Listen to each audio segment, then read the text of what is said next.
So the presentation today is entitled Solving the Modeler's Dilemma, Delivering a Return on Modeling. Quite a bit to take in. But as we go through the next 3 or so hours, we'll share with you some of the concepts, some of the messages that we're hoping will inspire you to save money and make sure that your modeling efforts are seen to be of value. Now, how many of us have a problem in our company called way too many process models? Way too many process models. Raise your hand if you've got that problem in the company called way too many process models. Okay, so a lot of the times when you do, and there's only a handful of you, which is good, which is a good sign. So a lot of us might be in the start or the first steps of our journey into process modeling. The exercises today, the workshop today is all about getting started, and if you're midway through your journey, what concepts you can draw upon to improve your journey, improve your outcomes. So here's a few things that I have discovered over my 8 or so years in consulting, and when I often come across organizations that say, we've got single-use models, we've got process models that are only created for one purpose and one purpose alone, and then they get discarded. Anyone been through that? Yes, raise your hands if you have. All right, great. Right, so that's good for a single use. Then you've got create when you have time. Have you ever been told that before? Create the models when you get a bit of time. I was working with and large ERP, perhaps a set of consultants who came along and said, every Friday afternoon we set aside 2 hours between the hours of 3 to 5 p.m. to do our process models. And the whole week they would spend documenting things otherwise. Okay, so when you have time. Too difficult.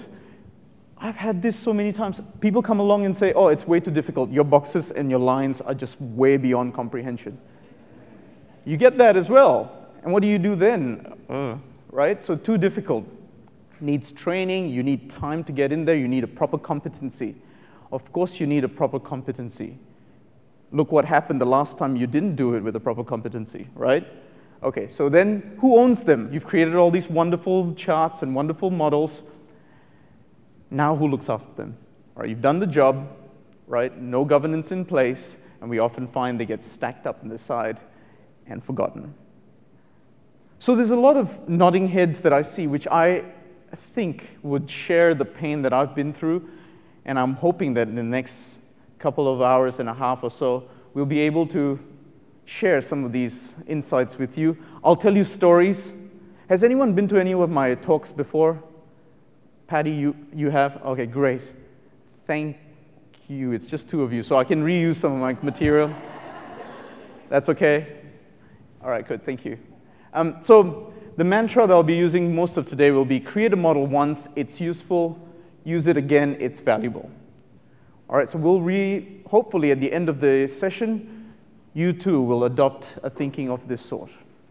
Okay, so let's get started. What can you expect out of this workshop? You can expect a few things. We'll talk about the purpose of modeling. By the way, all these wonderful slides are printed in HD color in your brochure, or rather handout right here. And we'll be referring to this quite often because there's exercises in the back.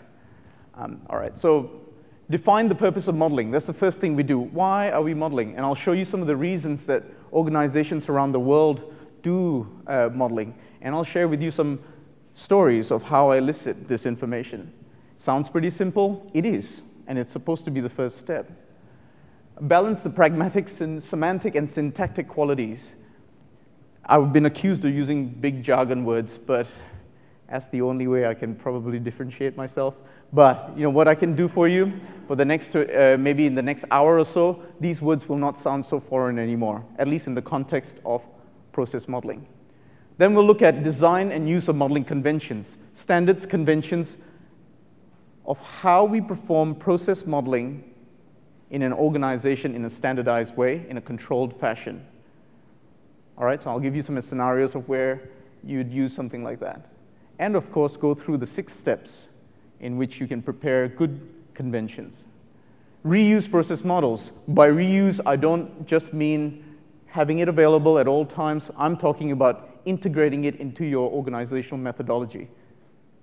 If you're in ITIL, if you're in project management, if you're in process improvement, how do you use models within those methodologies? Create effective model release cycle management. We talked about who owns models. Here is some idea of what methodology you could potentially apply to owning these process models. And then based on that methodology, you would assign the right people. Sell benefits of process models, not the process models themselves. Where as a junior consultant, when I started off in my consulting practice, we looked at process models as if they themselves were really awesome. So we had created a big process model and put it up. And I went, look at how awesome this process model is. And what the response we got is, well, we don't understand anything because it just doesn't make any sense at all what your process model does. A lot of the times, it is about the value that you drive out of it. So we'll have a bit of a discussion around that. So a little bit about me. As I said, I'm from Australia, Melbourne, Australia, but I didn't actually, and someone pointed out a little bit earlier that I don't sound anything like an Australian. That's because I was born here. 10 points if you know where this is. Not Patty, because she's seen this slide before. 10 points if you know where that is. That's Singapore, yeah. If you said Singapore, you're absolutely spot on. Singapore has a half lion, half fish national symbol. Not sure how they came up with it or what they were doing when they came up with it. We also have, this is where I currently live. Nice beach in Australia. Someone was asking me if Melbourne was coastal. Yes, it is very coastal. And this is where I consult right now, and that's in New York. Actually, it's in Connecticut, to be precise, just outside the state of New York. So there you go. A little bit about me. I've trained a lot of people. I've spoken a lot. And in a lot of occasions, I am able to impart some good insights. But this session is not about a one-way transfer. This is a two-way. So we'll be expecting the crowd to participate, and you'll be expected to think and share your ideas with me. Is that okay with you? Okay, cool. All right. So, and I realize it is after lunch, so we'll get going soon. If you said that if there was a slide that summarized 8 years of work that I've done in this space, this would be it. These are the 10 things an organization has to consider if they want a good modeling practice installed as a start.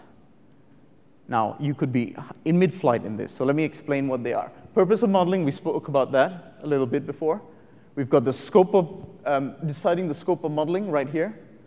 The scope of modeling refers to how far your left and right limits are of process modeling, and from there, you can now start to dig into the real areas of concern.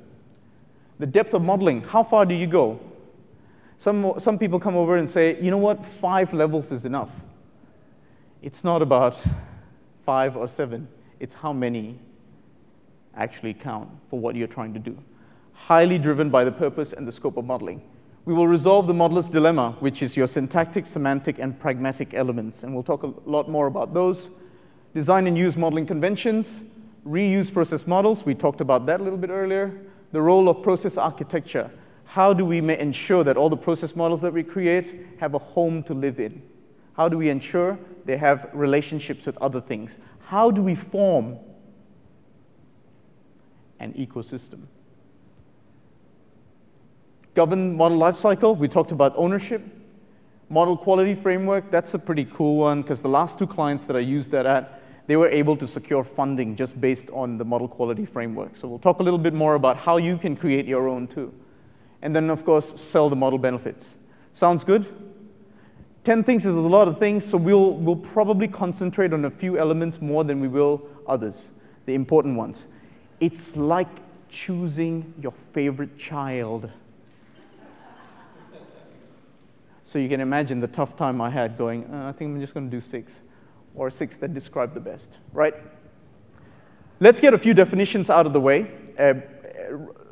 Roger Bolton, who works in BP Trends, some of you may have attended his sessions, has written a manifesto called the Business Process Manifesto. That's the reference right there. And he came up with definitions in that manifesto of what business processes and business process models are. So some of the key points, I'd just like to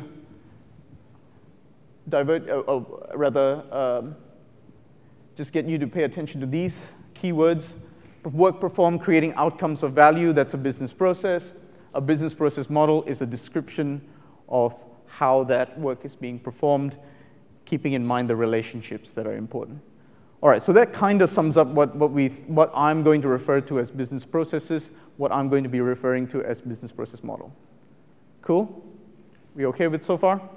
Okay. So now we get to read a little bit.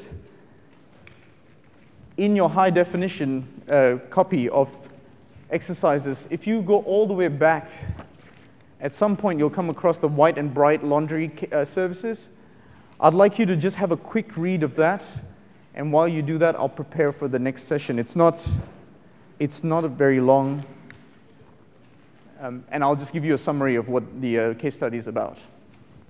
Okay, so I hope that at least you got through about 3/4 of the case study. Now, you can read it as you go along, of course, but did anyone check the website? Did you see a website in there? Did anyone? Actually, that's a real thing. It's there. It is true, though. It is there, and if you get a bit of time afterwards, you can check it out on your phone and tell me what the message is. So anyway, the case study is about White and Bright, a laundry service company that is doing well and is looking to expand even more, do even better. So they've got a couple of consultants or a group of consultants in to help them do their value chains. So they've done that. They've done the high-level view, right? So this will be the case study that we'll take along throughout these 3 hours, okay? So one of the first things I'd like to do is talk to you a little bit about purpose of modeling. Now, the purpose of modeling, while it may seem like a very simple and rudimentary thing to do, it is actually something that drives a lot of the content that you produce as you go along, right? To me, for sure, it's the first thing that I do. It's the first workshop that I do. Here is a chart that shows all the popular things that BPM practitioners all around the world have said that they do when they do a purpose of modeling, right? And if you look at the arrows over there, they define the two largest aspects of process, the reasons to do process modeling. And if we look at them, I'll just read them out real quick. In conjunction with process redesign or process improvement, and to communicate about a process. So if I take those two elements and put them in a chart, that will look something like this. I can conclude that the two main motivators of process modeling in most organizations seem to revolve around process improvement and process communication. Okay, so and I'll talk to you a little bit more about what each of these things mean. For process improvement motivations, we've got improving the status quo. In other words, what's currently happening? What can we improve? Can we reduce costs? Can we increase revenue? Can we increase quality? All the usual stuff that you've heard before.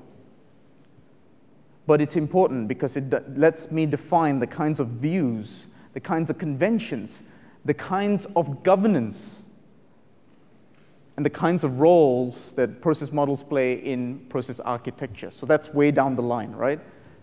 Very important to start with.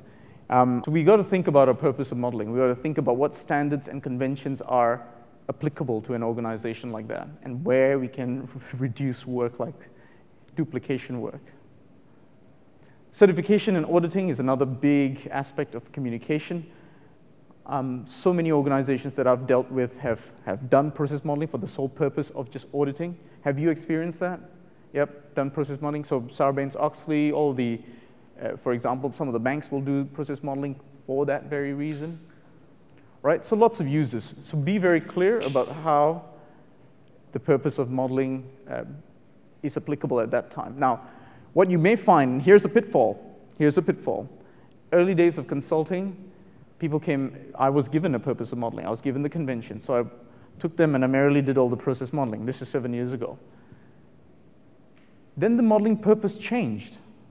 So what was initially to document now became a project management tool. Now you could have governance across activities and the people that perform them. So that change has some implications, on the overall conventions that we have, right? And that does sometimes mean go back and change a few models, or go back and change 1,000 models, right? So yes, the purposes of modeling are important to define, but don't expect them to stay static for the rest of the life cycle of modeling, right? But if you get them broad enough, you'll be able to append, you'll be able to add to your category. Okay, so the first exercise will involve the case study. So I hope when you were reading through the case study, you had a few ideas of what the purpose of process modeling for white and bright may be. You might turn around and say to me, there's no need to process model, right? But then give me good reasons as to why that's the case. All right, so what I'd like you to do is, in your group, come up with a few, when I say a few, maybe 3 to 5 purposes of modeling. You can be as specific as you want. You can categorize if you want to. Look at that, the 2 slides that I had before for reference. But I'll come around and have a look at what it is that you're producing. Now, you can use the chart, the flip chart piece in the front, but I would prefer it if you just did it on the back of your notebook, so because we save a bit of paper, and there are other exercises that I'll need that flip chart for. So go ahead, have a discussion, and I'll come around and chat to you. So I just went around the tables in the back, right, to get their perspective on what purposes of modeling could possibly be for white and bright. And then I was quickly told that the website is down. Did anyone check the website, apart from that table over there? Okay, you'll know what I mean when you go to the website. I won't spoil it for you. Some of the purposes of modeling that I heard in the back, and I thought were really thought-provoking.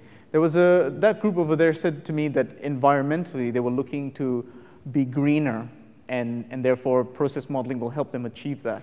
That's a very specific goal, and something that I think as a laundry company you would be interested in, right? Being green.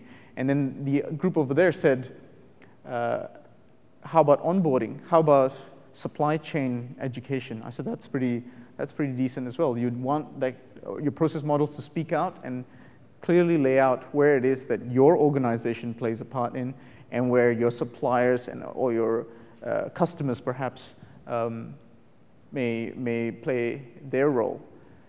So I think there are a number of good answers, and again, there's no right or wrong answer to this. There's certainly going to be a influence. So use your purposes as a way to guide you for the rest of this exercise. So for the next few answers that you'll give, the next few discussions, keep in mind to go back to your purpose and continuously check that. All right? Okay. So that was good. Now, resolving the modeler's dilemma, something that I love talking about, love sharing, and I'm hoping that you will be able to give me some of your insights on what you think this is about. So the modeler's dilemma essentially comes from a very fundamental aspect of process modeling, and some of you may have experienced this. Have a look at this. When you've got too little information, your model tends to be vague, potentially it might inhibit you from actually performing any useful, detailed analysis. I'll give you an example of something that was too little information, but turned out to be very conducive to conversation. We had modeled out an asset management process, and it was done in a modeling tool, so it was, there were a fair few number of lines and boxes. And then I was told, we're going to go to a senior management meeting, and you need to reduce that to 5 boxes. Okay. And I thought that's absolutely, again, green in my process modeling experience, and I'm going, what is this? This is a 2-hour meeting. You're going to be done with this process model in the first 5 minutes. Then we can go for beers early. But, being the middle of the day, that really wasn't convenient. So we went in there, and believe you me, when I say 2.5 hours later, they were still struggling with what actually happens in the company. 5 boxes caused 2.5 hours of conversation, right? So is it too little information? Potentially to improve a process, but for communication, it worked out well. Then you've got too much information that sits on that side. Another story, same company. So I was working with one of the asset managers who said to me, there's a staff member that I have who does a lot of the admin process that goes through asset management. So she does the approval of all the designs that come through and so on. So she works with the council in a government organization. So she said to me on the first day, okay, sit down next to me and you can jot down some of the work that I do. So I'm sure many of us have been in that position before. We take information down anecdotally and we go away and we model. Then we send the model back for review. She comes back the next day and says, oh, there were 2 or 3 things I forgot to tell you. 11 things later, I had another process model sent back for review. And she goes, you know what? This actually doesn't really go to that field. It goes into these guys over here. Another 11 things later, I kid you not, this went on for 3 or 4 days, to the point where when I sent the model for final review, she goes, I can't understand it. This is a true story. You cannot make this stuff up. So too much information that the SME, the subject matter expert, has now turned around to me and said they cannot understand it. All right? So we often find, as modelers, as analysts, we have to balance this really well. Right? And there are some insights that I can offer to help you do that. I call it the model triple constraint, and we've got 3 aspects that we speak about: the syntactic, semantic, and pragmatic.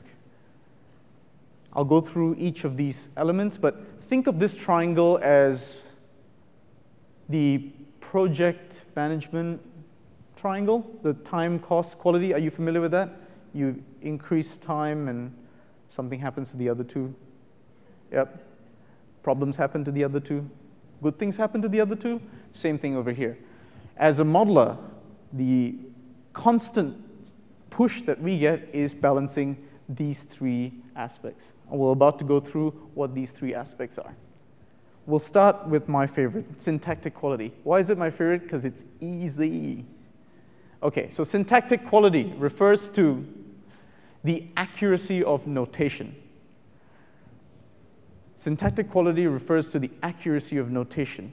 What do I mean by accuracy of notation?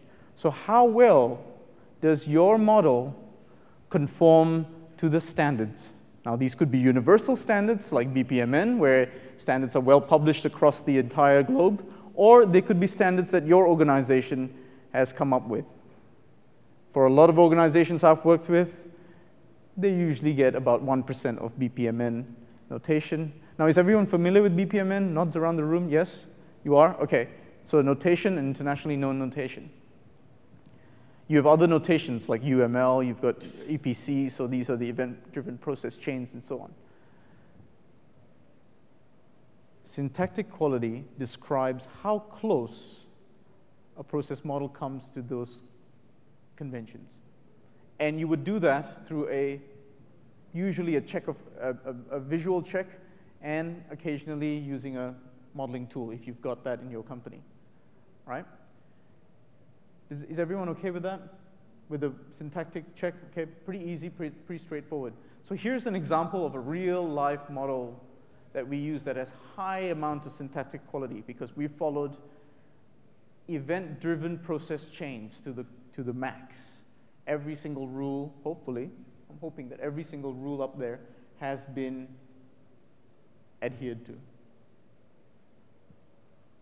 Now, there's a reason why I put high syntactic quality with a question mark up there as the title, because what could be potentially sacrificed in a model like this? So have a think about it, all right? Yep, go on. Thank you. The answer in the front was comprehension by your stakeholders. Exactly. If your stakeholders understand this, then you've served well.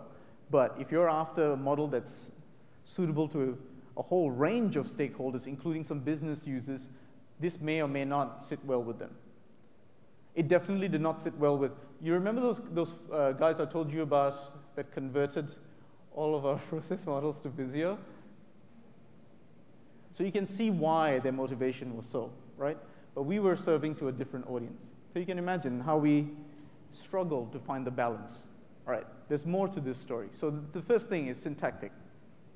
Next you've got to balance the next important thing. And this is the fun bit, because you get to talk to your stakeholders in the business for this. Welcome to semantic quality. Semantic quality refers to how closely the model resembles reality. That example I gave you of the asset manager who'd asked me to talk to one of her staff members, and on the 4th day, she couldn't understand her own model. Well, now it had really high semantic quality. Essentially, it was going all over the shop, and we had possibly modeled every single variation there ever was, but it's compromised something else. It's compromised something else. And I'll go back to your answer. It's the same one, comprehension, right? But think about it this way. If your model is not semantically correct, then your model is not correct, right? So think about that for a second. How about this one for a semantic model that's high semantic model quality? Again, a real client. We modeled, these are value chains. We call them value chain diagrams, also modeled in a tool. And what we wanted to show was that processes move from left to right, and there are interrelationships between those shapes, those objects that you see. We've achieved our purpose.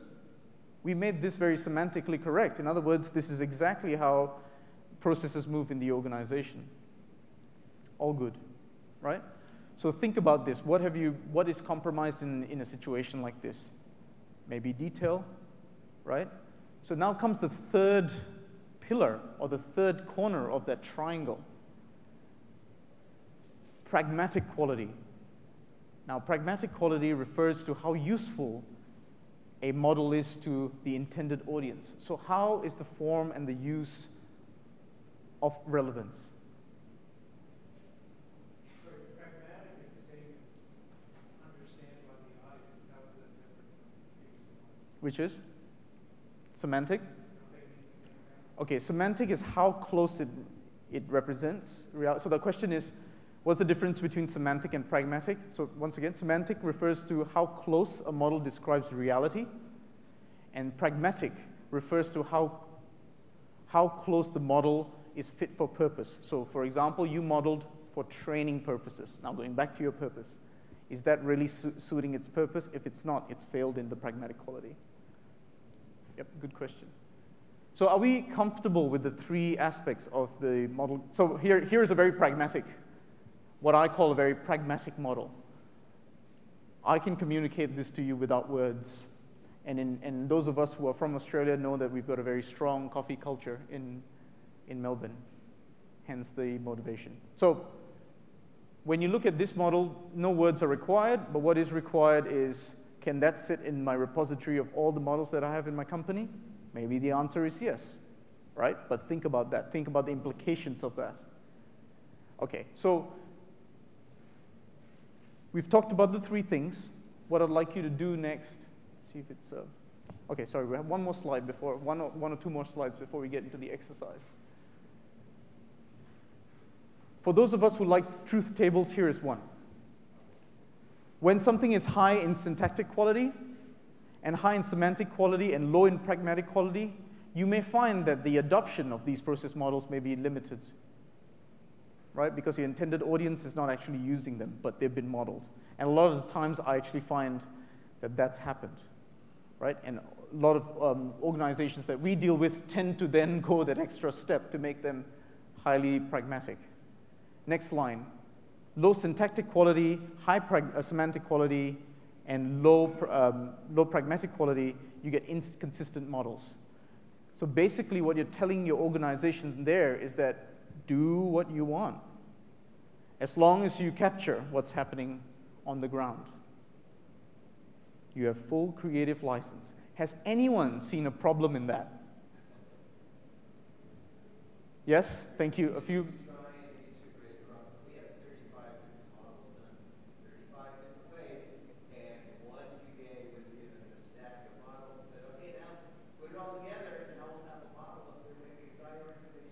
And is the BA still in the company? Yeah. She's lost a lot of her will to live. No, I get it. I understand. And that's the thing. It's all about, well, how do we then integrate it? Because if you're not integrating it, you're not getting valuable models. You're not getting valuable models. You're getting standalone models. Okay, next one. Low syntactic, so does not conform to your conventions, but high semantic and high pragmatic is what I experienced when I took that large model, made 5 boxes out of it, and took it to management. It did the job, but it wasn't even 5 boxes, actually. I lied. There were 5 icons. There had to be like someone digging, someone waving. There was a waving person as well, like customer service or something, yeah. Something like that. And for some reason, that was well received and highly debated over, which is great. So useful for communication, but then what are we achieving from that, right? High syntactic, low semantic, and high pragmatic. Well, that's what I said before. They're not correct models. They may be awesome to look at, understood by the world, but incorrect. So no use there. So what we're trying to say there is that we need to find the right sweet spot. And the sweet spot lies somewhere in that triangle. Somewhere in that triangle. And if I said to you that it sits in the middle, I'm telling you the wrong thing. Because I have yet to come to an organization where it sits squarely in the middle. Okay, so one of the things I try to do is have this guide me as to what I'm trying to model and how I should position my conventions as I go forward. Sorry, if you have questions, by the way, just raise your hand, and I'm happy to have a conversation with you, and the rest of you, of course. Okay, so you're looking for that sweet spot. Now, what we want to do at this point is apply this learning to your white and bright case study. So have a look at question number 2, and question number 2 is all the way in the back. I may not have mentioned this earlier, but all the way in the back where it says, which is more important to white and bright, syntactic, semantic, or pragmatic?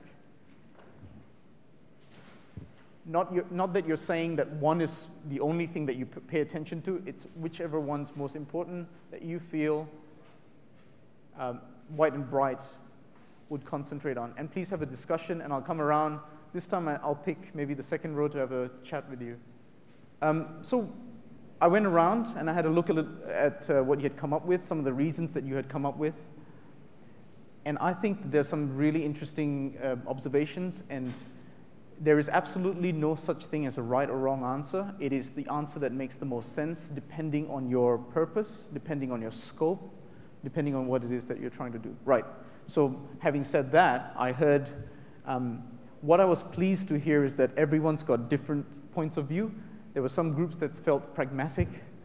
Again, we're not denying, and I said this to everyone, we're not denying that they're all important and that you can't completely discount semantic, for example, and just have incorrect models. But at the same time, there probably is one area that you want to concentrate on more than others. There was pragmatic because of the new people that we were bringing on board, and I think that group told us that it was a small company, and at this point it made more sense to have, was it pragmatic? Am I correct?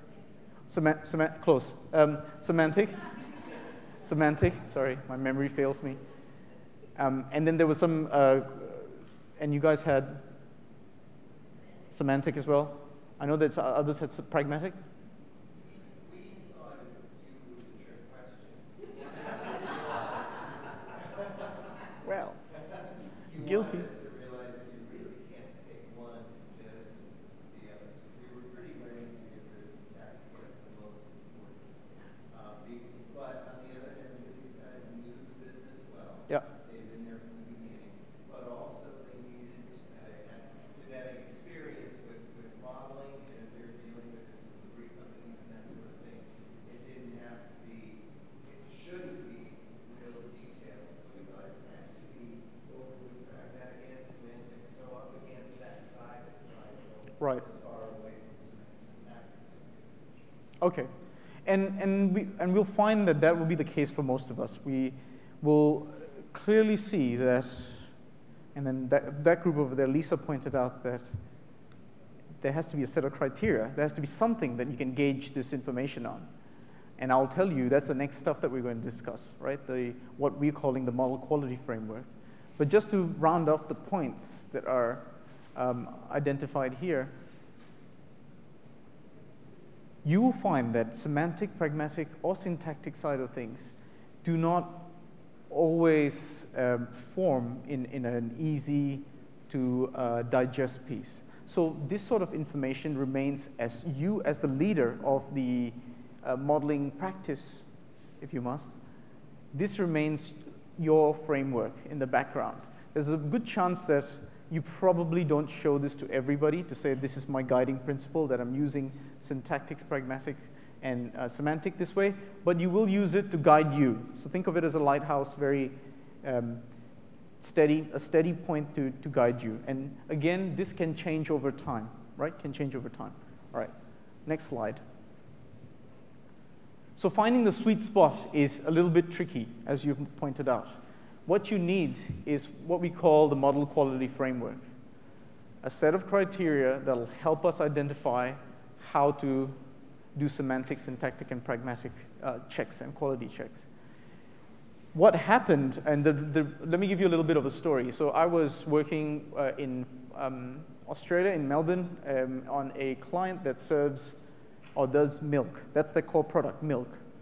And they had a really, sidetracked slightly, they had a really interesting end-to-end process called grass to glass. How cool is that, right? For a, yeah, cow, yeah, oh, yeah. It was absolutely wonderful. And the best part about this company was there were 2 life-size cows, models of cows, out in the front, and they had cowhide, synthetic cowhide cushioning all around the office. So it was really bizarre. And they were really into their grass to glass, which I like. So this is where the model quality framework took birth. When they asked me to assess 600 models, and these were mostly modeled because of a huge ERP implementation, they needed to understand where the quality of these models. They needed to understand how to assess this so that they can get funding for additional analysis work. So the problem there was that they had all these models, but they were not applicable. They were not accurate in most occasions, and they were really useless. So 600 useless models sitting there. That means to say they were always depending on the ERP consultants. If you're the ERP consultants in the room, you know what that feels like. They're depending on you. So each time they need to make a change, they need to do anything, they need to call you up, spend more money. So in the long run, it's not financially viable.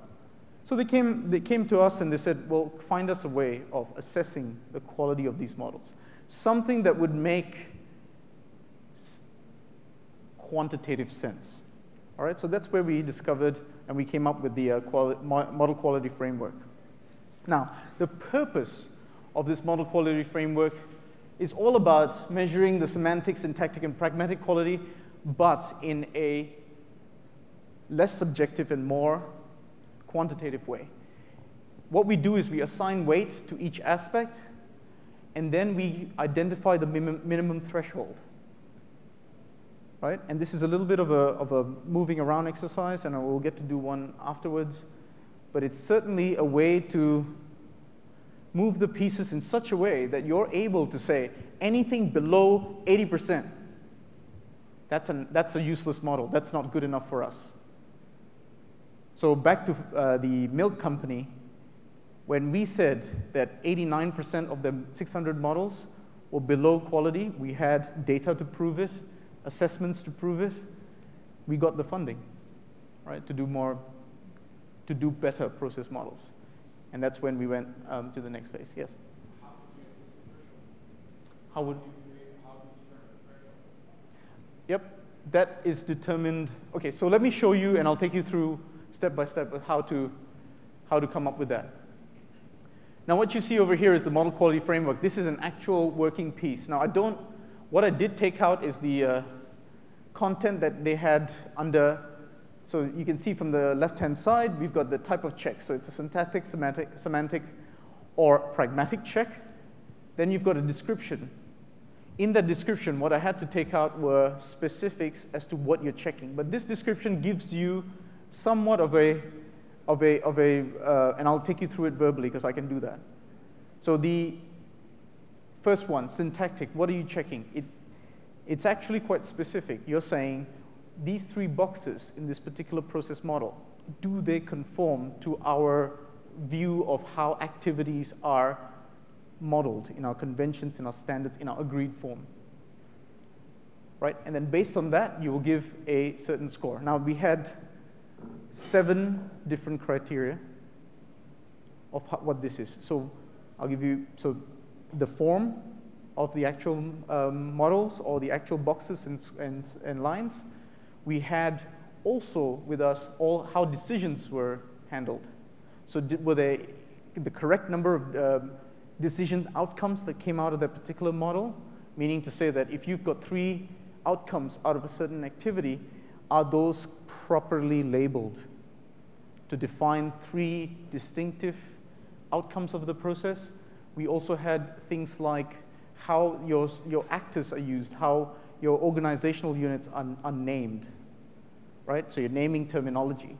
That's another one, right? So basically, there is a whole set of things that we do for our standards, a 6-step process, which we'll discuss after this, after the break, that we can go through in detail as to what you can check for just syntactic quality, if you wanted to go into that kind of detail.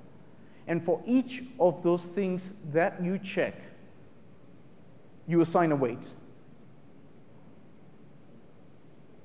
You know how we did that exercise and we said semantic is more is the thing that we're leaning towards? Well, you can see that the weight in points in this exercise is also skewed. There's an equal weightage between syntactic and semantic and lesser weight in pragmatic.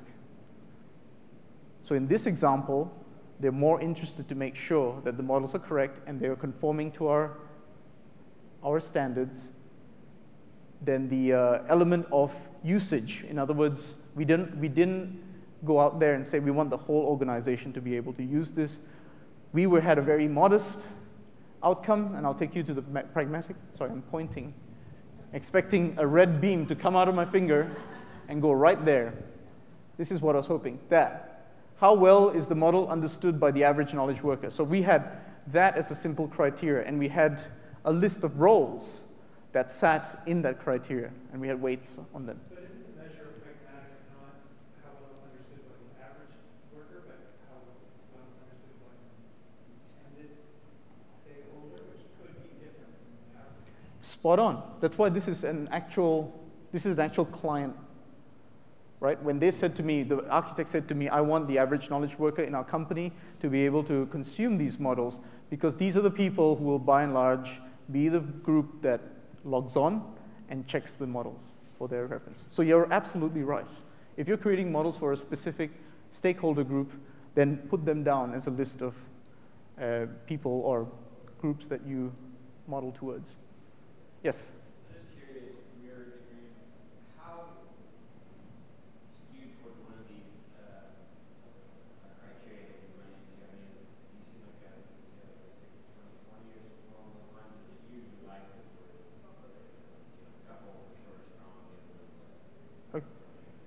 So,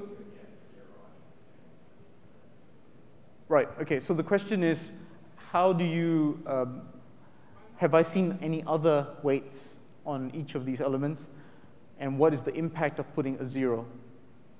Is that correct? Yep. So my point of view is that, yes, I've done this 40-40-20, I've done the 60-20-20 as well. What makes all the difference is the threshold, the minimum threshold that you say has to be achieved. So for example, if you wanted if you're looking for a model that's good enough to pass for your company and it has to be full marks on your semantic quality, then your threshold has to be higher than 40. Right? It has to be at least higher than 40.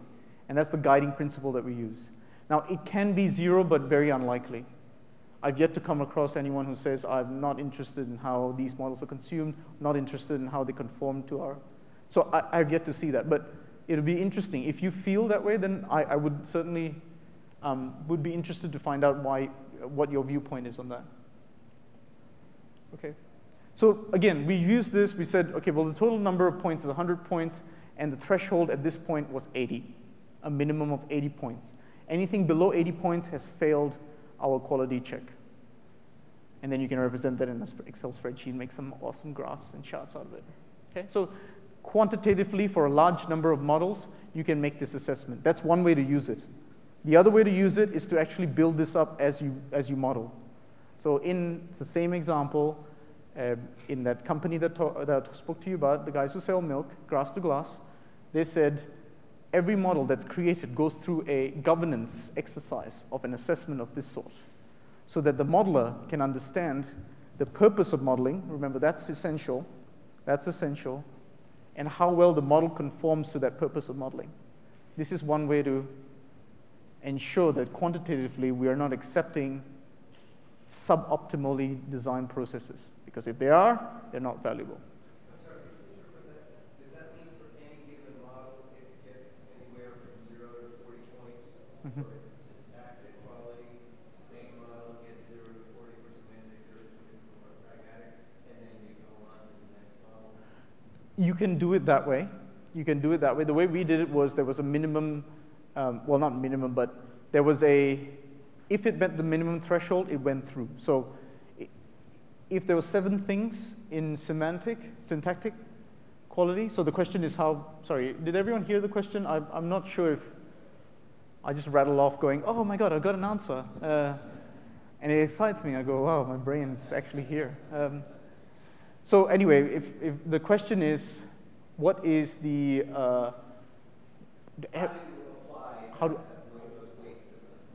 how do I apply these to models? How do you do that? Right, so the way I do it is you get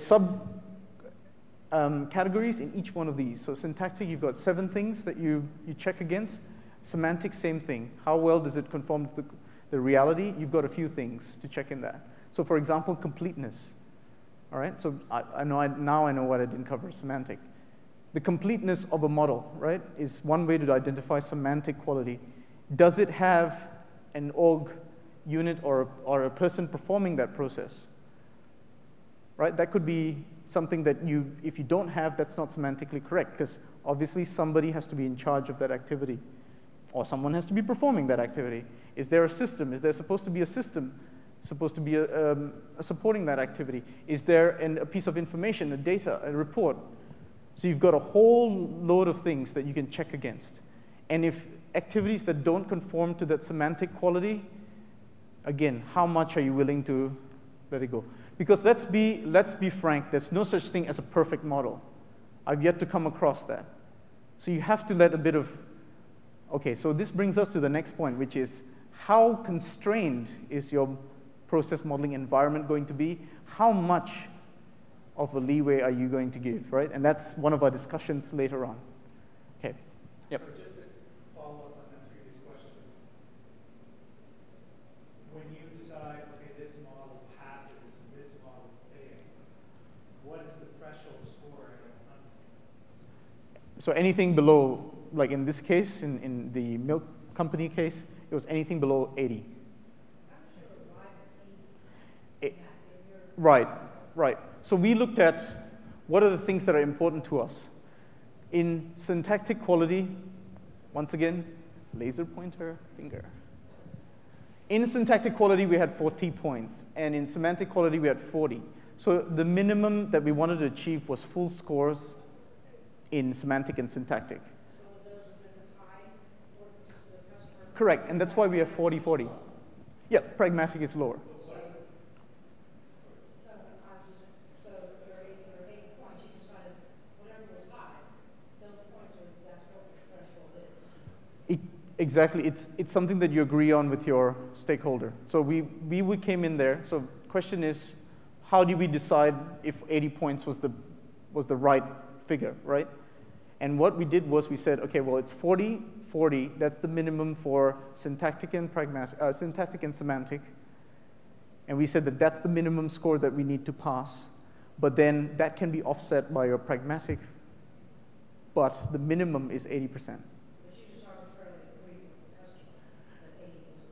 Correct, because we did in the background, right? So how did we agree with the customer that 80% was or 80 points was the minimum? I actually built out the triangle, and I went through that exercise that you went through to say where do we find the sweet spot. The way I did that was to go back to the purpose of the modeling, to the scope, and so on.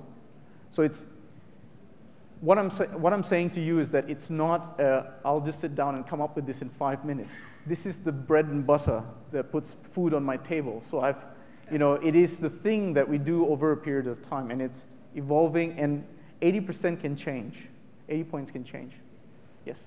So for each of the titles, syntactic, semantic, pragmatic, are there always set criteria that you look for as a consultant when you do this? Yes. That you have, or do you develop those sub-features with your subject matter experts that would roll up to syntactic, semantic, pragmatic? Good. And then, subjectively, based on their needs, weight each of those subcategories to wrap up to the 40, the 40, the 20? Yes. The answer is yes. That's exactly what I do, right? Okay, so the question was, all right, let me see if I can repeat it back in. I think she did a much. Do you want the mic? Because you did a much better job than I could ever. So she basically described what it is that I do. So we get in there. I have a by and large overall understanding of what the process objective is or the modeling purpose is. I get in there and I say, okay, well, now if we're going to start modeling, what are we concentrating on? Semantic, syntactic, pragmatic. Again, these are terms that make a lot of sense to me and this room and the people that I've spoken to. So you use that as a guiding force. Then you say, right, now syntactically, what's important in our area? Now, they could come along and say, we just want to do models so that we can use them once. And you know what? We want creative license to these guys. We don't want them to conform to any particular notation. We want them to just do models. So I can see that the syntactic quality is not the thing that I'm concentrating on. And then I come along to an organization like the mining company where they say, we want to train people. But we're not going to use your models. Your models are going to be interpreted into other models. That way, I've now gone, all right, so clearly pragmatic quality is not what they're after. They're really after a sound semantic and high syntactic quality. Not that I'm saying pragmatic goes out the window. It just means that there's the emphasis there. Now, once I've determined that, then I go, right, for each one of these elements, syntactically, what is important to them? What are the things that conform to their standards and their conventions? And I list them out. And I give weight per my experience. And I go, you know what? This sort of thing, this sort of activity is the thing that most people get wrong. It's important to you. That's high weightage of this. Right? And so on. So we build up the whole model quality framework in a way that suits the client. And that's why it's called a framework. And you can use this as a way to justify, for the first time, I believe, quantitatively, quality of your models in a way that most people can understand, in a way that actually tells you the constraints that you have building something like this up, and the pulls that you have from your different stakeholders. Because you'll have different stakeholders going, you know what, pragmatic makes more sense to me. You know what, semantically, I'd like these models really high up there. Does that kind of repeat what you said, Lisa? I'm sure you did a better job than me any day. So if you mentioned a couple of times you have 7 subcategories of syntactic. Yes. Are those 7 models true for that? Okay, so the question is, I had mentioned that in one of my clients that we had 7 things that we did for syntactic quality. So each of the 7 things had a weight. Is it always true that there are 7 things in the syntactic? Absolutely not. If I'm going to allocate 10% or 10 points to syntactic, then I'm going to have probably lesser criteria there. Yep. Yes? Let's say in that case you did have 7 questions. So for each model, you're going to get 2 points for the first question, 4 points for the second, and the third, up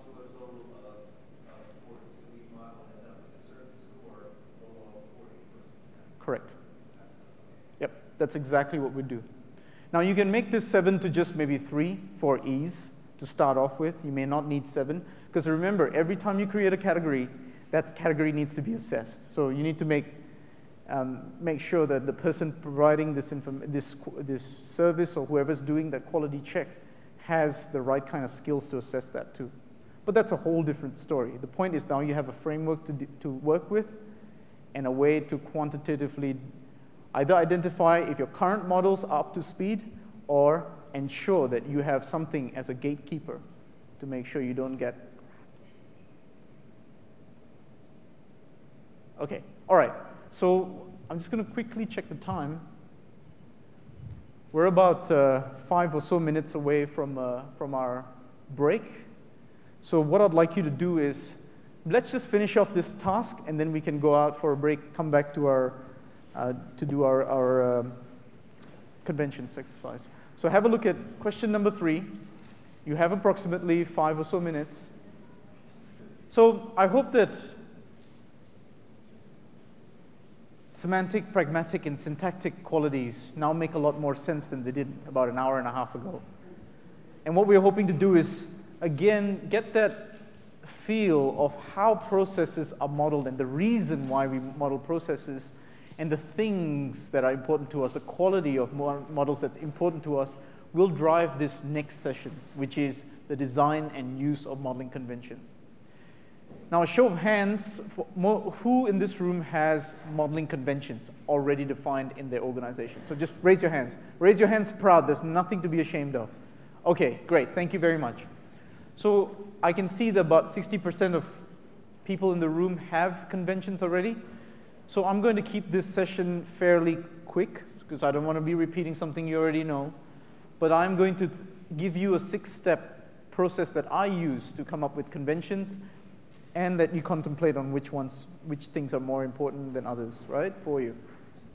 So what are conventions? Just to get the definitions out of the way, standards and guides for process modeling. Standards and guides for process modeling. What it then gives us is the compliance benchmark as to how models conform to what our conventions are, right? Gives you that baseline. So why would you have them? Why would you have conventions? Why not have them? Yep. So that people in different places and times can understand the models. Right. So the answer is, the answer given is so that people in different areas can understand and have some sort of a reference. Is that what you're? Well, the idea is if you don't have any conventions and you just make up what the model means for the people in the room, then people outside of that room at different times won't understand. Absolutely right. So it's to promote understanding. It's to promote comprehension. It's the same concept that you can understand what I'm saying because I conform to a convention of the English language. It would make less sense if I didn't. You would not have come back. I'm guessing. All right. So this is already a good test of this. What we also find is conventions tends to also cause some problems, and we'll talk a little bit more about that as we go along. One of the things that I'd like to bring to you is to think about your organization in these two extremes. On the left-hand side, we've got the constrained environment, which means that it's one way of modeling and it's strict control of modeling management. It's tool-oriented restrictions. And then you've got the other side of it, the open environment, where you've got free range of modeling, you have your own choice of look and feel, and most likely this is because you're just producing models for a single purpose. Once again, I have been in both environments, and they have their pros and cons. Have you experienced a completely constrained environment where you can't move an elbow without jabbing someone and them retaliating? So you can't move a single thing. You can't put a little thing over here because now this is just completely spoiled and destroyed our conventions. So if you've had that before, you know that it's difficult to move around the constrained environment. What about an open environment? Any experiences there? Yep. What was some of the features of an open environment. Not consistent. The language, the naming convention, the shape, use shape. Putting questions in rectangles, putting sentences and diamonds, and actions and words and diamonds. Oh my God, that's stuff that. Using a starting event or an ending event. Stuff that nightmares are made of. That's absolutely right. Thank you.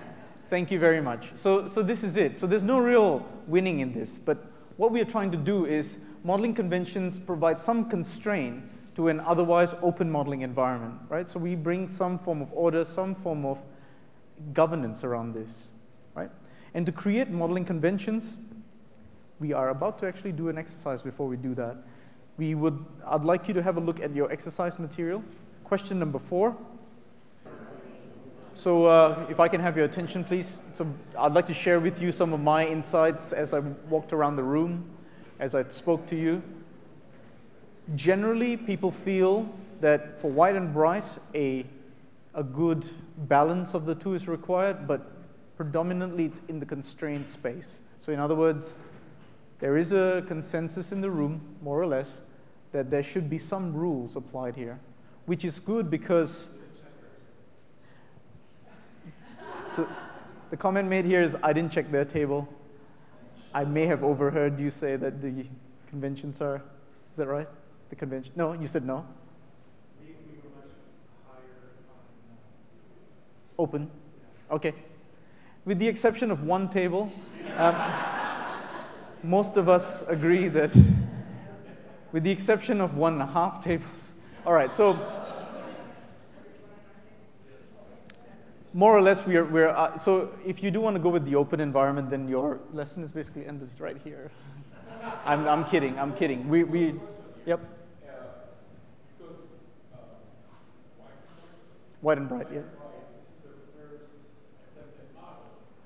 So they did not have existing conventions to go by. Yep. That's why we gave them high open. Okay.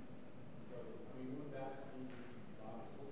Well, okay, so assessing the constraint or the open environment, I think would depend highly on the kind of organization it is.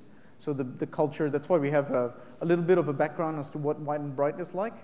If they're a culture that is serious about getting this done, then you are most likely going to succeed in a more controlled way, rather than, especially when someone's starting off their modeling journey, if they're out and about doing open field modeling, that's actually more dangerous than, in other words, the content that's produced is not consistent, right? Guidelines at the start actually help a lot. And another way you can look at this is that I've worked in organizations where you've had several consulting firms come in. And I don't know whether you've had this before, but several consulting firms have come in and gone, we have our own way of doing things. Think about it that way, all right? So think about bright and white as a whole bunch of, now this is 100 and something organization. There's a good chance that they may want multiple people to be involved in their modeling. They might want to outsource it. But imagine that. If you've got 2 or 3 different parties who bring their own methodology, their own conventions, how do you manage that as somebody who looks after their modeling practice? Yep. So there's one way to look at it. Did you have a question? That's part of the reason we were scoring higher or lower on syntactic was that it seemed that the purpose of the modeling was more for senior management to understand how to execute the strategy. Therefore, the audience was much narrower than just everyone in the company. Okay. So the comment is the modeling predominantly for white and bright is something that they would use to communicate. So the models would be something that they use to communicate to senior management. So syntactic quality wasn't important. Is that right? Less important. Yep. So I would almost, if that was said to me in a client setting, I would almost say, well, don't you want senior management to look at consistent models? Because I'm guessing that if they're truly after they're truly after improvement, they're truly after something bigger than just a simple process improvement, they're after an organizational improvement, wouldn't they want to see multiple facets of their organization described consistently, so that you can then point out the problematic areas in a much, much better way than you can if it's disparate, if it's different. Wow, that was a great answer, huh? All right. I mean, the challenge with this is you have to, unless you go with a 33.3 for each one, you have to give greater weight to one than the other. True. So the whole sweet spot thing, in our case, we thought it was more important to be semantically correct. Mm-hmm. Okay. And you're allowed to. So the comment is, in this group, they felt that it was more important to be semantically correct than syntactically correct, and that's perfectly fine. So what I'd like you to think about is the impact of being more semantically correct on what I'm about to describe as the way we build up conventions. You might want to have a lighter footprint in this part of your journey, right? And so it helps. Anyway. Next thing that we talk about is conventions. Conventions are, as we talked about, standards, and what we usually describe them in is modeling levels, model types, object types, naming conventions, and relationships between objects. You can go into an immense amount of detail for conventions, right? And BPMN will give you a 500-page manual that will go into immense amount of detail as to how conventions can be laid out. So there's no shortage of that. What we will do is, and this is an example rather of types of conventions that we usually do for our clients, and we will show them out as a different levels and different types of models. So I don't expect you to actually read what's in the boxes, but this is a reference diagram that we would use to keep up to date and use it in our workshops to say, well, at level 1 of your business process, what does the model look like? At level 2, what does that look like? What does an organizational chart at level 1 look like? What does a data model at level 1 look like? And so on and so forth. So it's quite an involving process, and it can take a little bit of time to actually come up with this. But this is the summary page that gives you the levels and the types of models and objects that you use. In a modeling tool that we've used, you can click into one of these, and it'll show you the type of model, a sample of that model, what connections are important, and what would qualify as a good syntactic practice. Okay?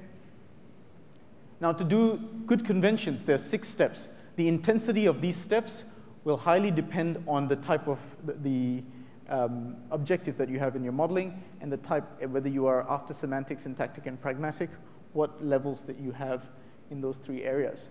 First, we define the requirement of modeling. So what is the required information? You create a high-level meta model. You'll get to do that in a little bit, which will be great.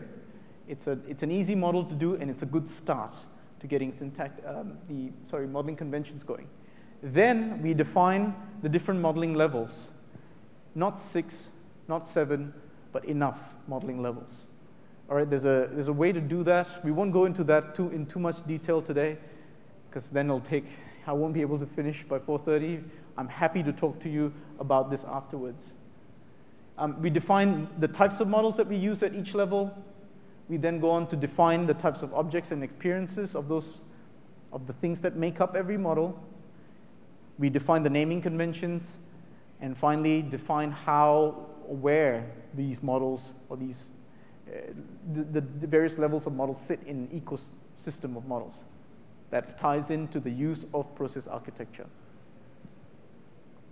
So here is what a meta model looks like.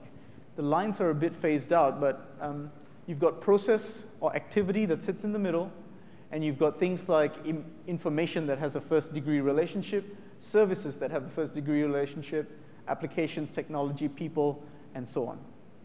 Have you done one of these before? Have you seen something like this before?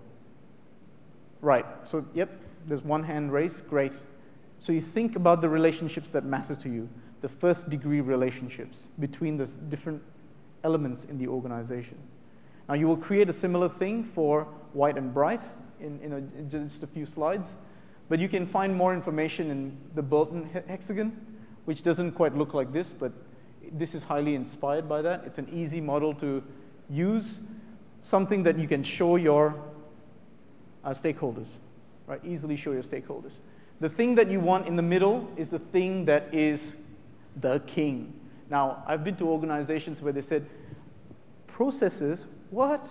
Those are done by, those are low-level things. Have you heard that one before? So the process is, in my case, is the middle of things, but that doesn't sit very well with some people. They want capability to be in there, or they want products to be in there.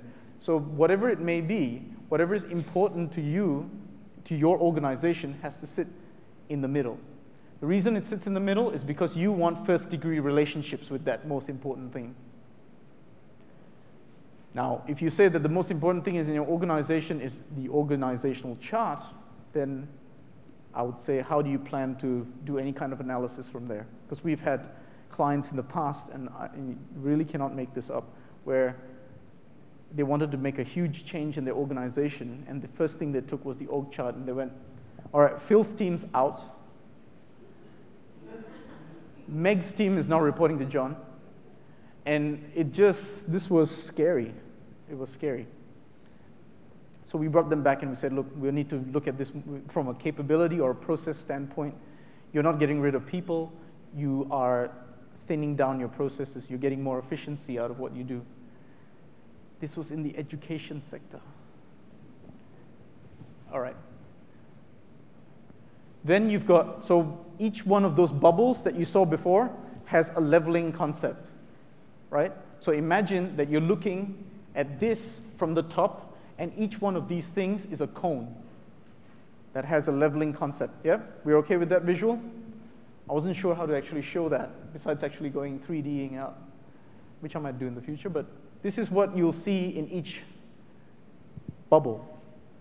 5, 7 levels of, again, there's no right or wrong answer in the number of levels, but you'll see the what above, and you'll see the how below. So in process stuff, that's a pretty easy one to do. Now, I'm not going to go into the domains of information in application. Obviously, they have their own areas of expertise and terminology and so on, but I'm not going to do that. I'm going to restrict our scope to just processes. All right, so do we understand the concept of leveling? We comfortable with that? Yeah, increasing amount of detail.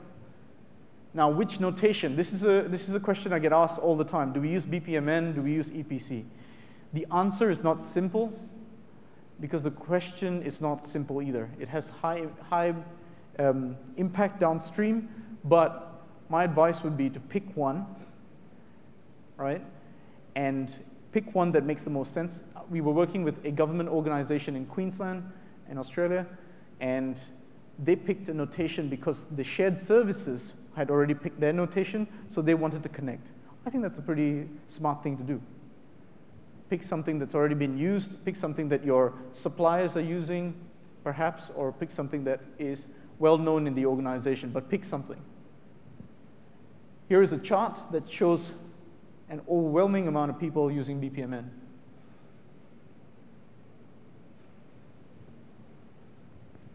So it's pretty popular.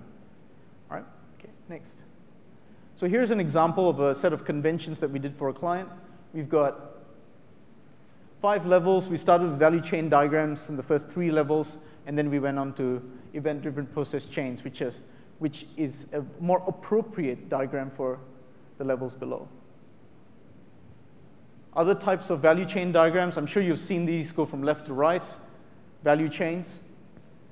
More BPMN, for those of us who are familiar, for those of us who have modeled in BPMN before. Other models, EPCs, top-down, you notice. So let me ask you this, right? Let me ask you this. What has been your experience about modeling top-down and left to right? Has that ever been a problem? No?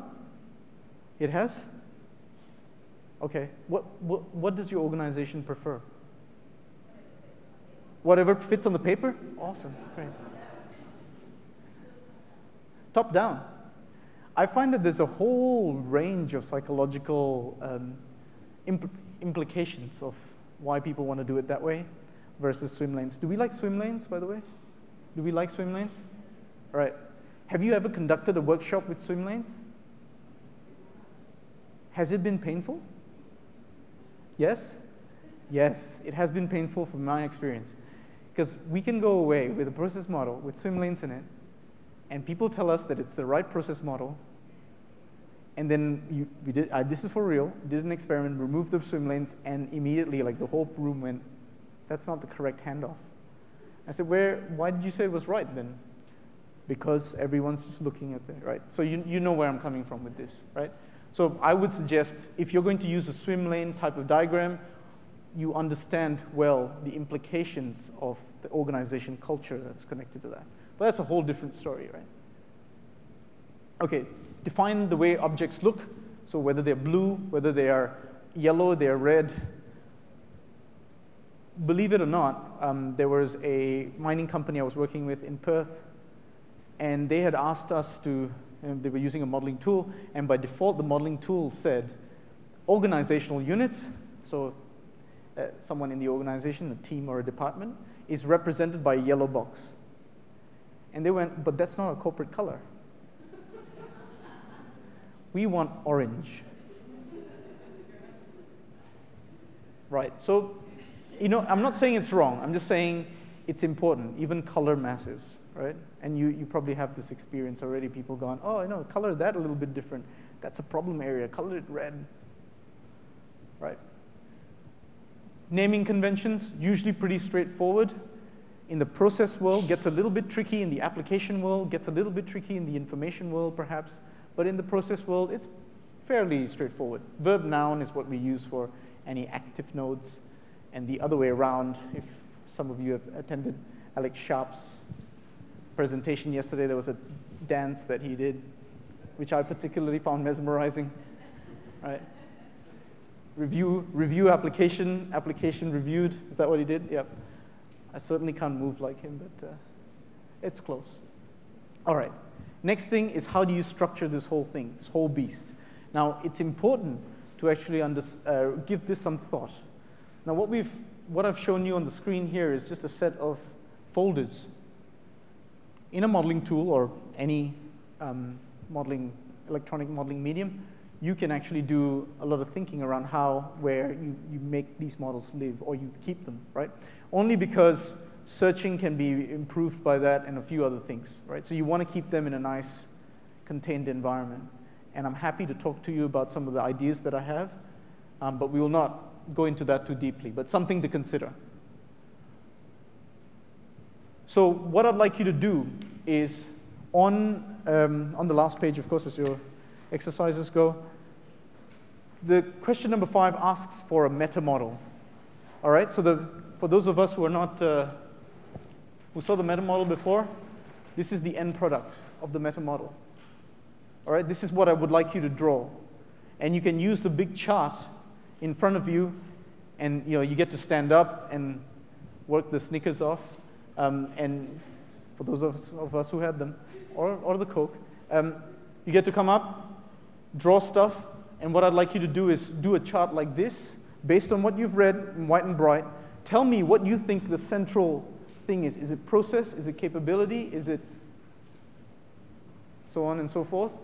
And then tell us all the elements that are first-degree relationships to it. And that will help you form your conventions. If you look at this model here, this should help you somewhat. Okay? So I'd like you to create this for white and bright. Okay? 5 minutes. Use the flip charts. So I think one of the things that I was noticing as I was walking around is that there is a slight difficulty in actually identifying what should go in the circles. You got to, I think the piece of advice I would offer there is that be as granular as you possibly can. So I was working with the team right at the back, and they said to me, that's them right there. By the way, that is my work. I just want to say that's my work. My work. All right. Okay, so that's a good point. Yeah. So I guess the thing that helps me here is that I define things so that I can go into each one of these bubbles and create conventions for each one of them. That's my objective, right? What I'm trying to do here is that if I've got process in the middle, right there, I'm trying to find out if the process needs 5 levels of models. It needs 7 types of models to represent it. It needs 5 types of green objects to represent what activities are in those processes, and so on. All right? And I'm doing that for each one of these bubbles.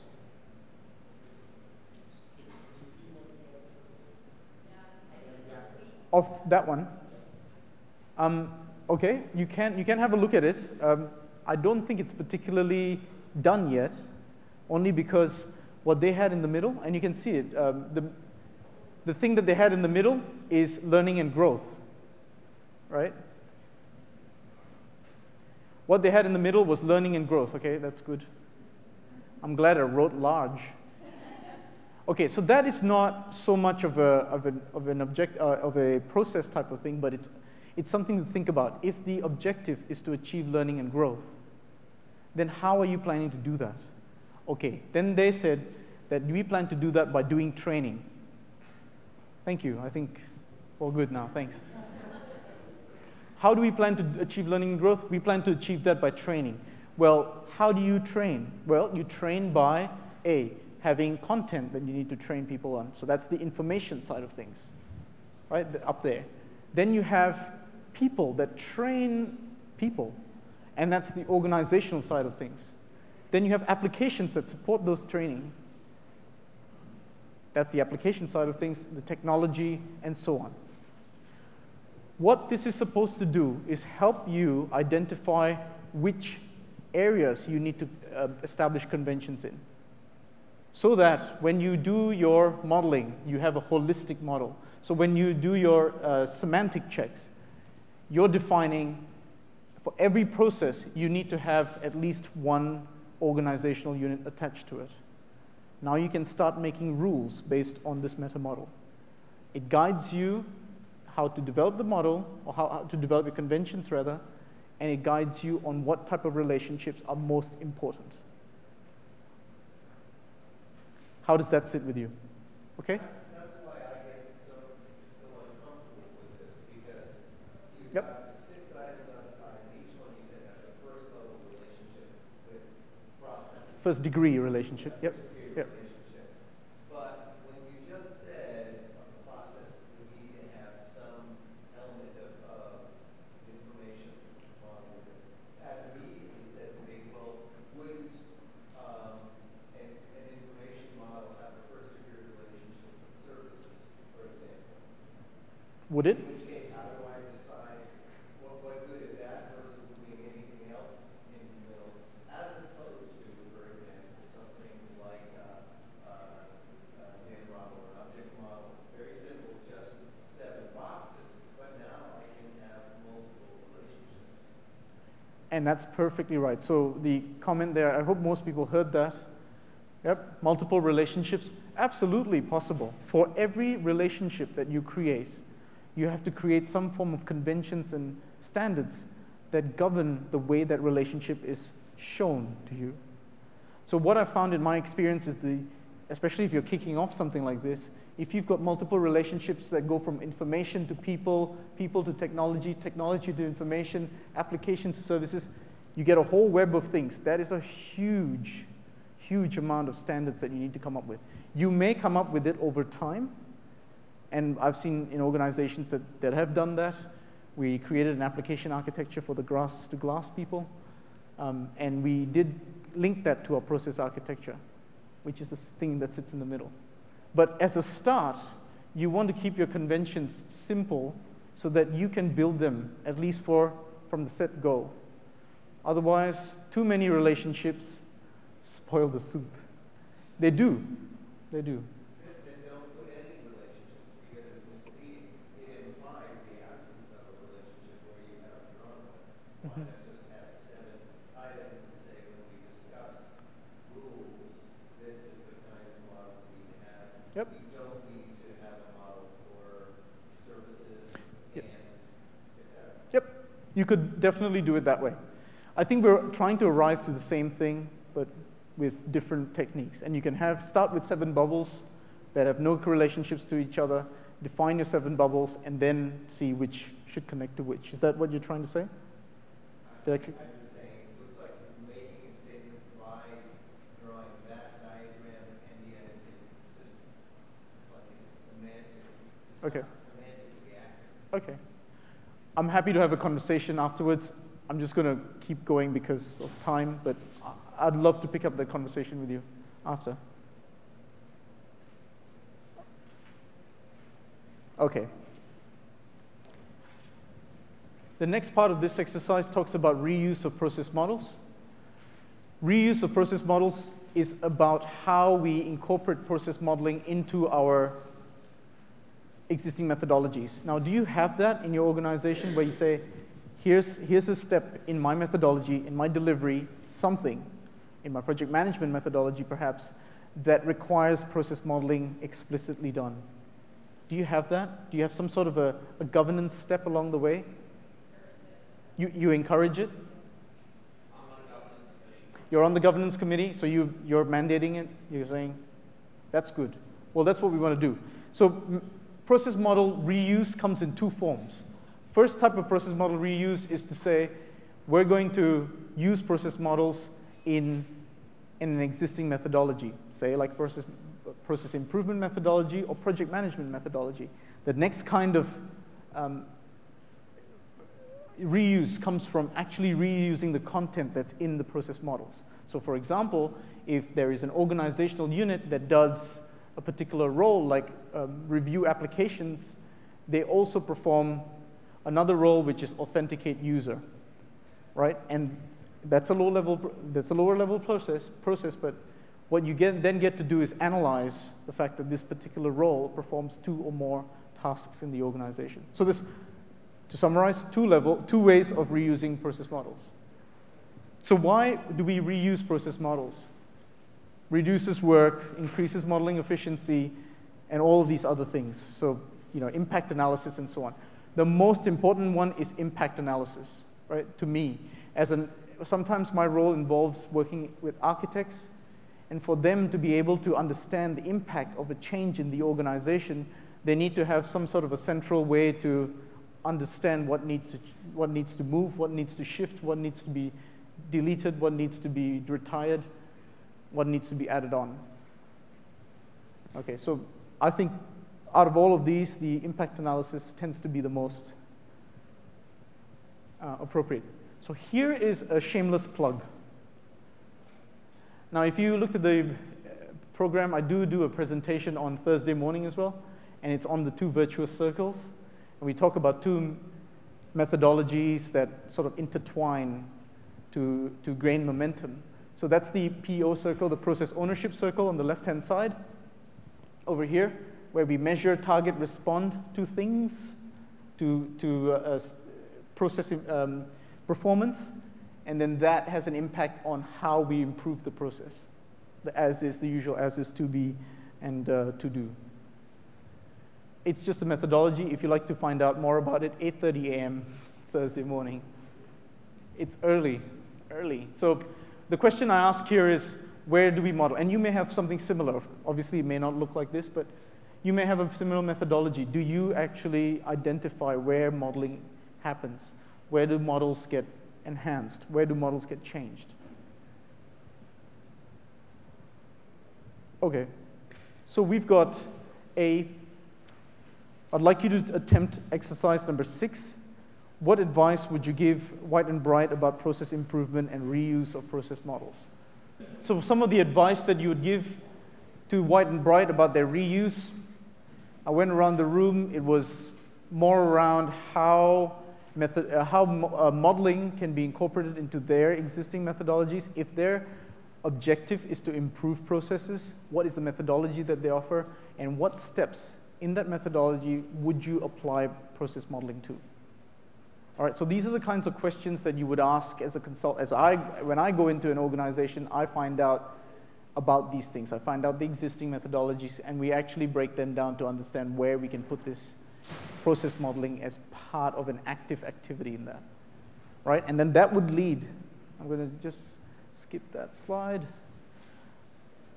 That would lead to reusing libraries. So when we do any kind of process modeling improvement methodology, we're modeling in several phases or several steps in that methodology. We need to be able to reuse our objects, our process models, and so on. That is where the real value comes in, right? That's where you find that a single model can be used in multiple scenarios for multiple purposes. So what I've drawn here is just a view of how we use libraries to then categorize various things. So in process architecture, we've got activities and tasks. Potentially in application architecture, there's a whole bunch of systems, applications, and so on. What we then try to do is, in this respect, we're connecting. Using our meta model that we drew, the bubbles all around, we're connecting the various architecture domains, right? So here are some here are some actual real examples of how we store these objects, these building blocks, if you must, of our process models. Roles are stored in a particular folder, and you've got a whole set of roles that live there. And it's that one role that's used across several areas. Now, if you have a process modeling tool, this is probably a little bit easier for you. But what we try to achieve is that if you've got a role called consultant, for example, in the company, you use that same role across several models to understand the scope of their work, right? So if there's any change, you can obviously go in there and assess the impact. Yes? No, these are roles. These are organizational units, so these are roles in the organization. Yep. When you say they're roles, are they roles specific to organizational units, or are they more generic roles? So where one employee may perform several different roles? Yeah, so the question is it generic or is it one employee that may perform different roles? So what's your experience? Positions in the organizations or roles? Roles. I would say roles. And the reason for that is one employee can be performing multiple roles. Okay?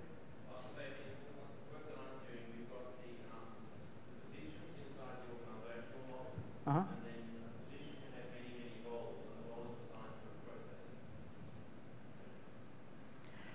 So the comment was, there are many positions in the organization. Every position is mapped to at least one role, right?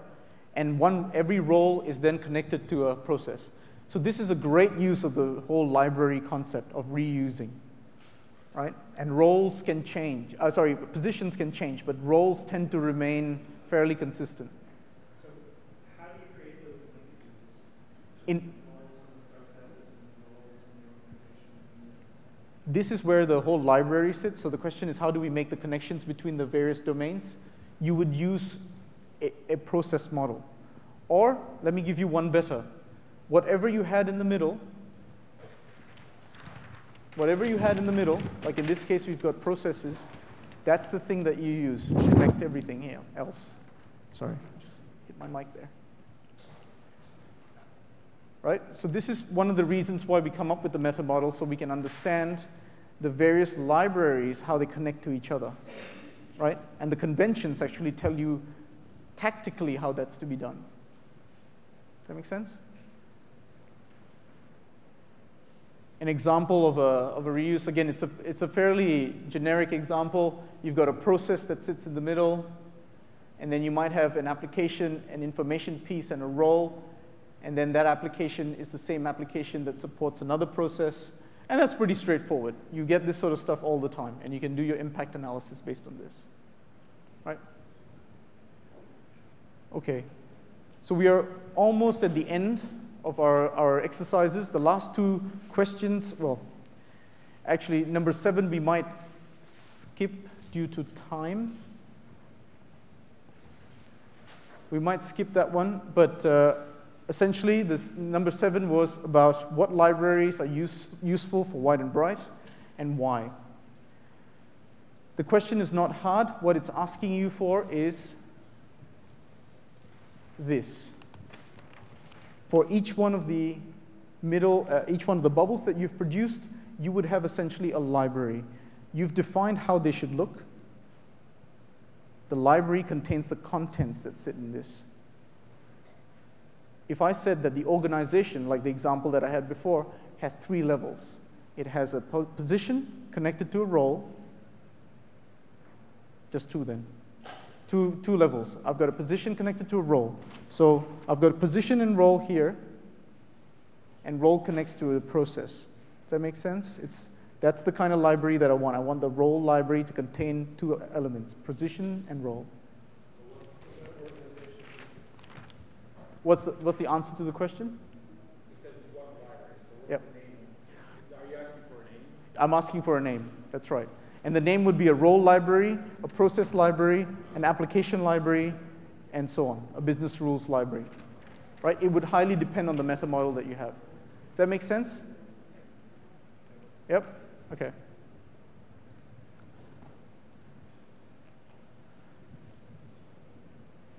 So when you're talking about modeling efficiency, and this is part of the reason why you do any kind of reuse, would be, has there already been a process modeled in this space? Are there any existing models that look similar that you may be able to reuse? An example that I can tell you from my consulting is I worked with a bank that said that they authenticate people twice. But depending on what their request was, if they were after a home loan, they were authenticated in a different way. If they're after bank account details, there was a different level of authentication. Now, if you may have experienced this before, but this is it's a worry, because why are we authenticating people differently depending on their request, right?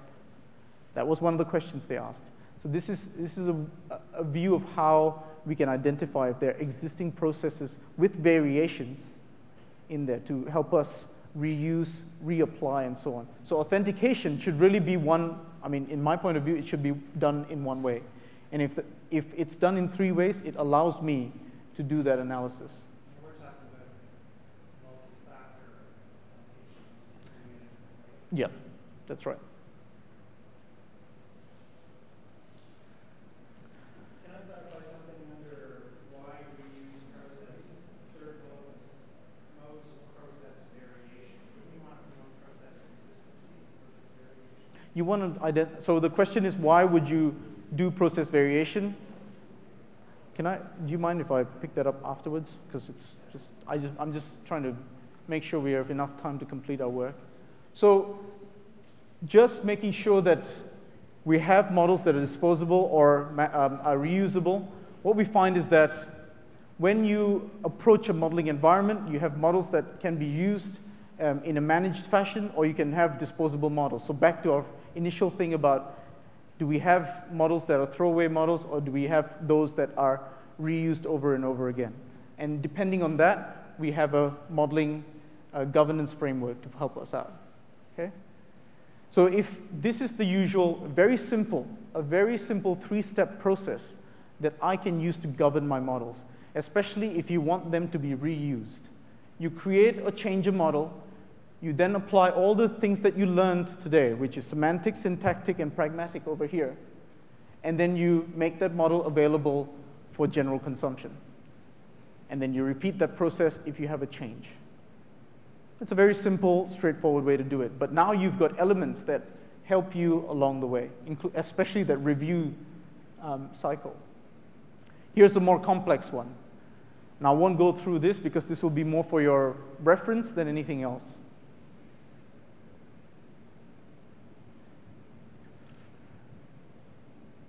The final thing I'd like to talk to you about is to sell the benefits of models. And I'd like to do this exercise a little bit differently. Instead of actually writing down our thoughts, I'd like to have a discussion with you about this, and then we can finish it off.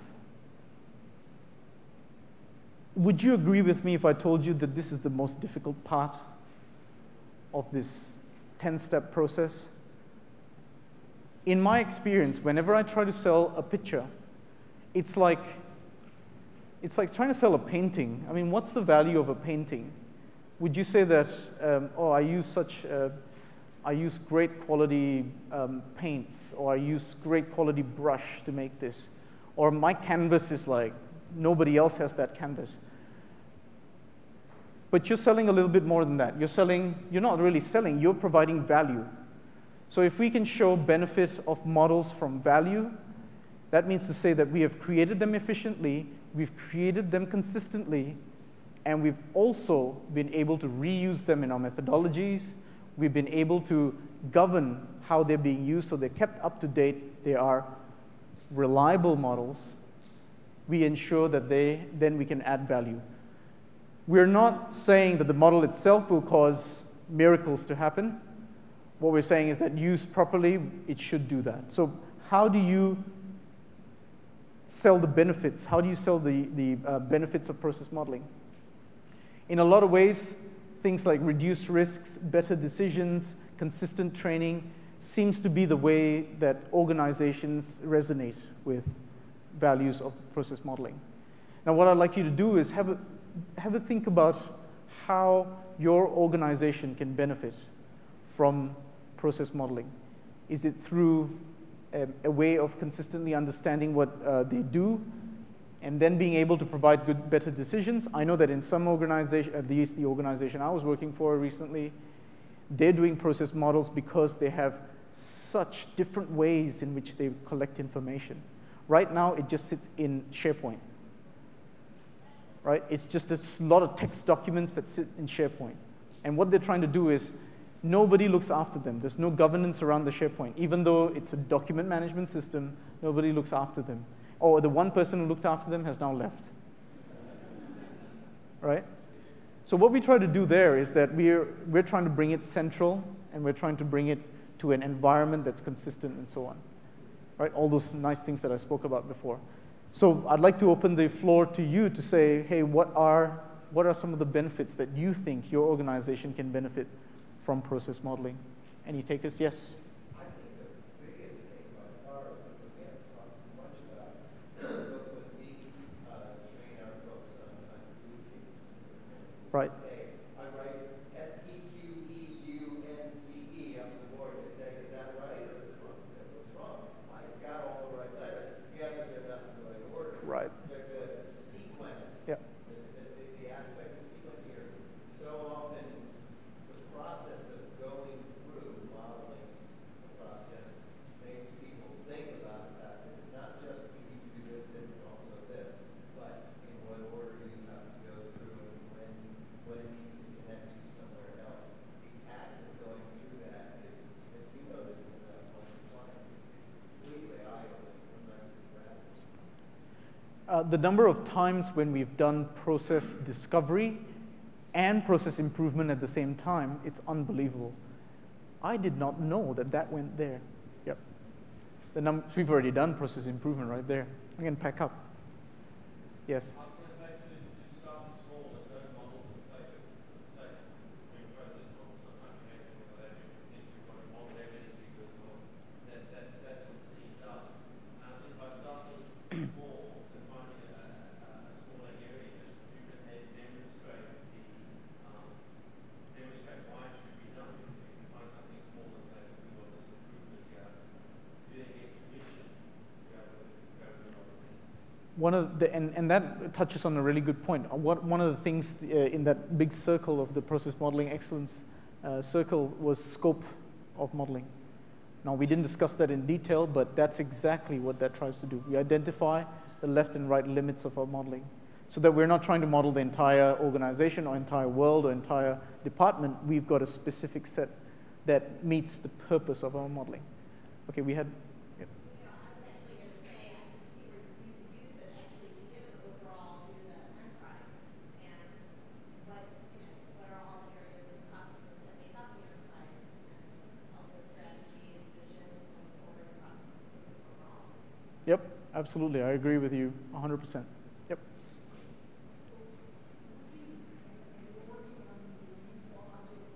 To eliminate duplication, we collect a lot of data, and we often ask for the same data repeatedly.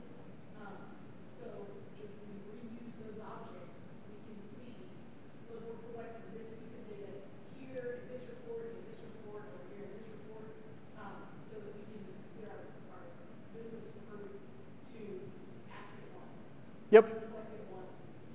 What do you think the value of that is then?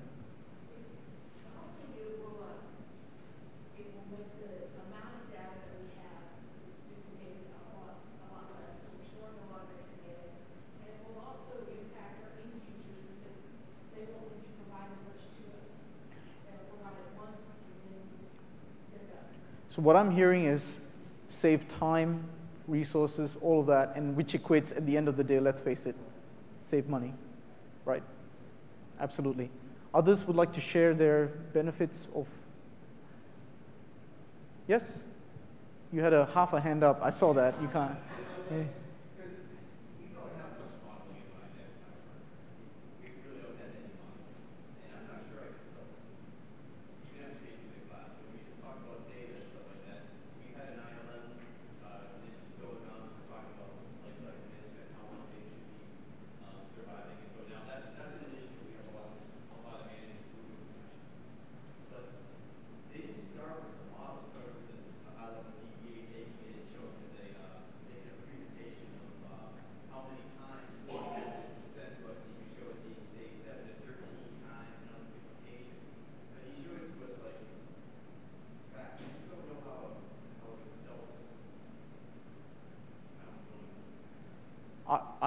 I can sit with you and give you some. I can sit with you and share my experiences with you. Not a problem at all. I'll be here after this session. Yep. Okay, Patty, did you have a? We use it to improve our compliance rating for insurance. Former company that I was with. We had two sets of process flows, one for the end users to do and one for the compliance to follow, and they did not align. When we finally got them to align, people started doing what they needed to do, and we got better audit results. Did you think that reuse and things like that came in handy? It Yep. absolutely did, because everybody was using the same applications to do the same function, but just within 50 different states. Yep. And we've experienced that in the bank that we worked at. There were 260 or so applications just running one little, and there were 3 CRMs, and I'm sure a lot of organizations have this multiple applications performing the same active function. Well, I heard online that Visibility of flow, yep. When a process is broken, yep.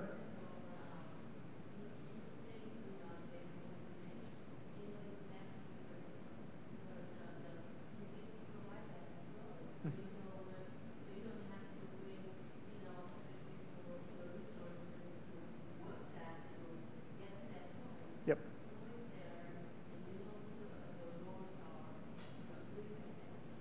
Yep.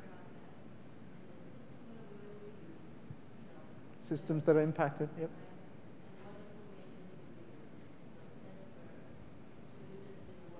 Perfect. Okay, that's perfect. I know, and it reminds me of a situation where an organization I worked with said that they were about to retire a server, and this is from a technological point of view. They were about to retire a server, and they said, okay, call Joe over. Does he know any applications that this server supports that are currently being used? And he said, oh no, I've already moved them, it's all good. Cleared that up. But it turns out that the hard drive on that server was supported some other applications, and there were at least 100 users in the organization that used that application, and they found out that 2 minutes before they were going to shut down the server. So one of the things they did was they had process models brought in. Right, the problem there is it's not the process models, it is the attitude of the people. They said, well, bring Joe in. Has Joe said that everything's clear? All right, cool. Let's go do that. Yes? Yeah, as a tool maker, one of the arguments that we typically hear when our contacts try to sell this into their organizations is the agility and the ability to do the impact analysis. So figuring out what the consequences when we start to do something moving forward. And having a problem on this can be very, very powerful and really speed up those things. Yep. I agree. Definitely agree. Yep. Yes? We're starting to use it for modeling in our project delivery space, and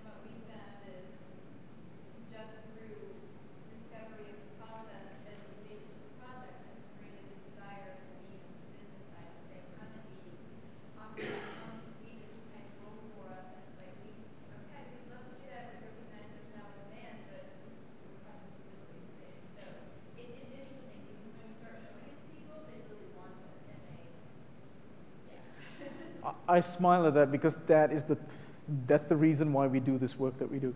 So we get that sometimes, we get that buy-in, and it's just the most, it's an undescribable feeling when people actually want the stuff that you create, want the stuff that your team creates. Oh, nothing like it. Yep. Really, process modeling is a particularly intuitive way of doing visualization. So all the benefits that we all think visualization has apply certainly to process modeling, maybe more than most other ways of doing it. Pictures have always been worth 1,000 words. Agreed. I've been trained so long in this space. It's weird to actually go in and start dissing text. You find a text document and you go, that's not friendly at all. All right, but anyway, let me just finish up. Some key takeaways are that identify the purpose of modeling. We've done that. Resolve the modeler's dilemma. I hope that the semantic, syntactic, and pragmatic quality was thought-provoking. Have clear conventions and standards. After all, that is the stuff that everybody else is modeling on. Quality models promote reuse. Also, reliable models promote reuse. And if you're going to reuse process models, do it in a good way. Connect them up to your methodologies.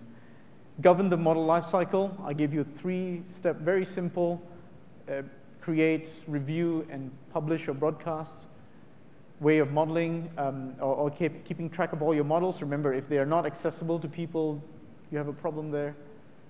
Sell benefits and not the actual models, just as what you've described to me. So once again, create a model once, it's useful. Use the model again, it's valuable.